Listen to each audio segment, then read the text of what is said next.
동아시아사 수능 특강 6강 개념 7. 자, 이제 완자를 확인해 봅시다. 103쪽이에요. 전쟁 이후에 각국의 화의 사상의 변화가 예를 들어서 나와 있습니다. 자, 간은 대의강미록을 출처로 하고 있는데요. 이 대의강미록은 중국 청나라의 황제 강옹건 할 때 그 옹정제가 직접 쓴 새로운 화의 사상을 이야기하고 있어요. 이렇게 얘기하네요. 인한가, 포악한가가 화의를 구분하는 기준이지 태어난 땅은 화의를 구분하는 기준이 될 수 없다. 그러니까 어진 정치를 하는가, 폭정을 하는가가 화의를 구분하는 거지. 뭐 원래 중원에 있었고 뭐 만주에서 났다고 해서 뭐 화의의 구분 기준이 될 수 없다라는 거죠.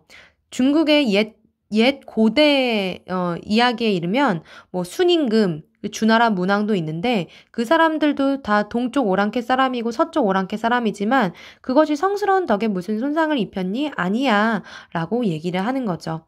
인을 알면 중하다 라고 하는 얘기입니다. 자, 나는 조선중화주의를 얘기를 하고 있습니다. 명이 1644년 멸망을 맞이한 건 무엇 때문인가? 라고 하면서 공자와 주자가 가르침을 전하던 지역이 모두 옛날과 달라져서 중원의 주인공이 바뀌었다라는 거예요. 오직 우리나라 조선만이 한쪽 구석에 치우쳐져 있어서 홀로 예를 간직한 나라가 되었으니 우리만이 홀로 그 예를 아는 화다. 주의 예법이 노나라에 있다고 할 만하다. 공자께서 다시 태어나면 반드시 뗏목 타고 우리나라로 올 거다. 왜냐하면 유일한 중화이기 때문이다. 라는 이야기입니다. 밑에 자료 5번 한번 봅시다. 사야가 김충선, 항외가 밝힌 귀순 이유가 있네요. 조선의 문화가 일본보다 발달하였고 학문과 도덕을 숭상하는 군자의 나라를 짓밟을 수는 없으므로 귀순하고 싶다 라고 합니다. 그리고 도조 2, 3평 기념비 여기 나와 있고요. 에도로 입성하는 통신사 일행인데요. 쇼군이 바뀔 때마다 이제 직접 에도까지 갔죠. 1607년부터 1812년까지 총 12회 파견이 됐다고 합니다. 사실 정확하게 이야기를 하면 통신사라는 명칭은 조선 초에도 있었는데 여기 교육과정에서 얘기하는 이제 에도 막부에 이제 쇼군을 아련하러 간 통신사는 이제 조선 후기 임진왜란 이후부터 이야기를 하는 겁니다. 수특을 확인하겠습니다. 네, 수특 75쪽에 이제 동아시아 질서가 이제 명나라가 멸망하고 청나라가 중원의 주인공이 되면서 바뀌게 되는 거죠. 이 청나라 영토가 가장 최대의 영토였었고요. 여기 신장 지역, 티베트 지역, 몽골 지역까지 다 포함을 하게 됩니다. 이때 조선은 후기고 일본은 에도 막부죠. 그리고 여기 베이징 수도입니다. 다음 장 넘어갈게요. 네, 중화의식의 변화 나와 있습니다.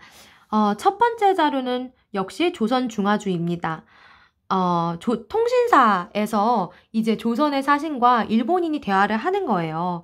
근데 통신사 사절이 이렇게 얘기를 하죠. 천하 모두 오랑캐 따르지만 우리나라만은 명나라의 제도 고치지 않으니 청나라도 우리를 예의의 나라라 해서 감히 예의에 벗어난 것 강요하지 못한다. 이 하늘 밑에 우리만이 중화를 위하고 있는데 우리만이다. 이제 명나라 망했으니까 우리만 예의의 나라다. 조선중화주의이고요.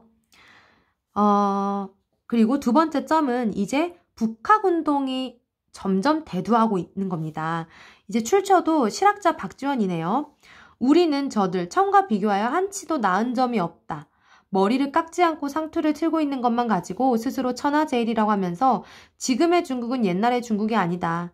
그러니까 지금 중국은 명나라가 호령하던 중국 아니고 오랑캐가 하고 있는 그런 중국이다라고 하면서 이런 상황을 비판을 하고 있는 거죠. 그래서 중국 고유의 훌륭한 법과 제도마저 배척해 버리고 만다. 그렇다면 장차 어디서 본받아 행하겠는가. 청나라 배워야 된다. 라는 거죠. 밑으로 내려가겠습니다. 네, 문물 교류나 사절단의 왕래, 우리 명칭들은 다 알아야 하는데요. 외란 이후에 이제 조선이 에도 막부에 파견한 사절단, 는 이제 통신사라고 합니다. 그래서 처음 한 3차례 정도는 통신사라는 이름보다 회답 겸 쇠환사, 그러니까 포로를 쇠환해 오고 이제 회답하는 의미로 갔다라고 합니다. 그런데 이것까지 포함해서 다 통신사라고 이야기를 하고 있습니다. 그리고 연행사 같은 경우는 연경으로 가는 사절단이라는 의미예요. 기존에 이제 뒤에서 선생님 얘기하겠지만 명나라로 갔던 사절단은 조천사라고 불렀습니다. 천자를 뵈러 가는 사절단. 약간 느낌이 다르죠? 그냥 연행선이 그냥 연경 가는 사절단. 천자라는 이야기는 쓰지 않습니다. 밑에 마지막 자료 플러스 보면요. 통신사 문화교류 내용이 있네요.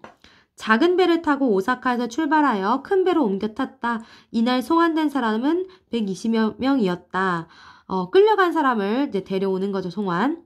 두 번째, 돌아가는 길에 고구마를 구해서 동네 관리에게 줄 예정이다. 문익점이 목화를 퍼뜨렸듯이 이것들을 다 살려서 우리나라에 널리 퍼뜨린다면 큰 도움이 되지 않겠는가.